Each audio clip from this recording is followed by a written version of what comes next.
Welcome to This Explainer. Look, if you're an emergency nursing student, you already know the deal.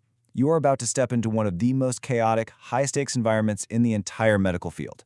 Literally, anything can come through those doors at any moment. So today, we're taking that intense reality and equipping you with the ultimate tool for clinical survival. And no, it's not a new medical gadget. It's time management. Okay, let's dive right into this. Now, to give you the absolute best strategies, we aren't just relying on generic, run-of-the-mill advice. We're drawing directly from the Emergency Nursing Management Module, which was developed by the UNRWA Khan Yunis Training Center. This just goes to show that time management isn't just some personal preference or a nice-to-have trait. It is a formalized, absolutely essential part of your clinical education and your professional development on the ward. Think of this explainer as your pre-shift briefing. We're going to diagnose the problem with the nursing time trap, run through the core principles, assess your personal clock, learn to assert control over your time, open up your management toolkit, and finally, look at the results of good management. Consider this your clear treatment plan to get you through your next shift safely. All right, Section 1, the nursing time trap. Let's diagnose the problem. The source module uses this perfectly descriptive phrase for the feeling of being a new nurse. You know exactly what needs to be done, right? But you're sinking in the, quote, quicksand of a time trap. You see, time is a finite resource. You just can't save it up and use it later. In emergency nursing, wasted time is literally time stolen directly from your patients. When you don't have a plan, that quicksand pulls you under, leaving you feeling entirely inadequate, no matter how good your clinical skills actually are. Moving on to Section 2, Core Principles of Time. It's time to escape that quicksand.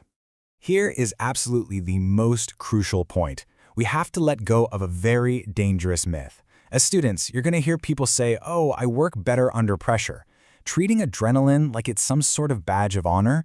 But the reality? Time is finite. There is a hard limit to how many hours you can devote to a task before the clock literally runs out. Relying on crisis mode just isn't a sustainable strategy. Actually, scratch that, it's a fast track to burnout. You really must treat time like a finite medical supply, because running out is simply not an option when lives are on the line.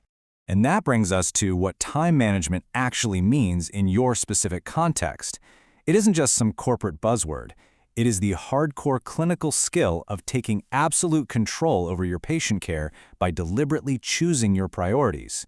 It's deciding exactly how long to spend on a task so you have enough spare time left over to actually evaluate the care you just provided. So let's jump to Section 3, Assessing Your Personal Clock. This is all about identifying those vital energy cycles.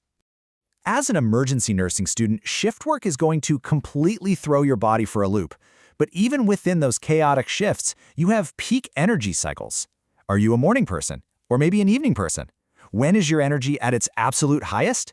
Well, by comparing your high energy hours to your workload, you can strategically align your most demanding complex tasks with those peak performance windows. This assessment phase is also a game changer because it helps you identify your biggest time wasters so you can just cut them right out of your routine. Section 4, asserting control over time. Let's talk about protecting your shift.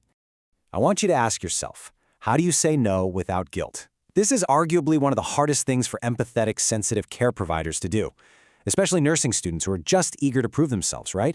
You never want to decline a request for help, but the source material is crystal clear on this. If saying yes means your own critical patient load suffers, you have got to learn how to assert your boundaries. The module actually provides this exact, gracious script that you can just keep in your back pocket. It goes, "I would really have enjoyed doing this, but it is impossible for me to become involved in anything else right now." Notice what that does. It acknowledges the request respectfully, but it sets a firm, non-negotiable boundary. It protects your primary responsibilities without making you feel like you're just rejecting a teammate. But hey, let's be real for a second. There are moments in emergency care when an interruption threatens to derail critical patient care entirely. In those split-second moments, you must escalate your response. You have to be assertive, direct, and completely unapologetic. Something like, "I'm sorry, but I simply do not have the time now." You have to acknowledge your right to order your own priorities. Sometimes creating a quiet space with minimal interruptions is literally the only way you can safely write out a complex plan of care. Okay, Section 5, the time management toolkit. This is your daily lifeline. Let's look at the daily worksheet and see how this builds your lifeline.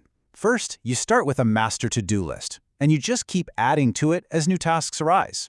Second, and this is absolutely critical, you lock in the non-negotiable times. I'm talking about the specific moments medications and treatments absolutely must be administered. Third, for the flexible tasks like health teaching, you organize them patient by patient. This dynamic daily worksheet isn't just a piece of paper, it's your map through the storm. It keeps you grounded as crazy new events constantly occur throughout your day. Now here is a crucial metric to remember from the source, the number 20. The module emphasizes that at least 20% of managerial time should be committed entirely to planning. Think about that for a second. 1/5 of your time should be spent planning, not just reacting to alarms. Sorting your long-term and short-term priorities at the end of every single day guarantees that tomorrow's shift starts with clarity, not sheer panic. Which brings us to Section 6, Results of Good Management. What's the actual prognosis here? Well, the results outlined here are completely transformative for a nursing student. You stop drowning. You actually complete your work in the allotted time. Deadlines are consistently met, no sweat. The quality of your patient care drastically improves because you know exactly what you are doing and why. And most importantly, for your own longevity in this incredibly high-stress career, you preserve your sanity. Your stress levels significantly decrease, and you actually get to leave your shift with a genuine sense of satisfaction. Since the source explicitly reminds us that wasted time means time stolen directly from your patients, I want to leave you with this final, provocative thought to carry with you. If time is just as critical as oxygen on the emergency ward, how will you manage your most vital resource the next time you clock in? Thank you so much for joining me for this explainer, and I really hope you take these tools straight into your next clinical rotation. You've got this.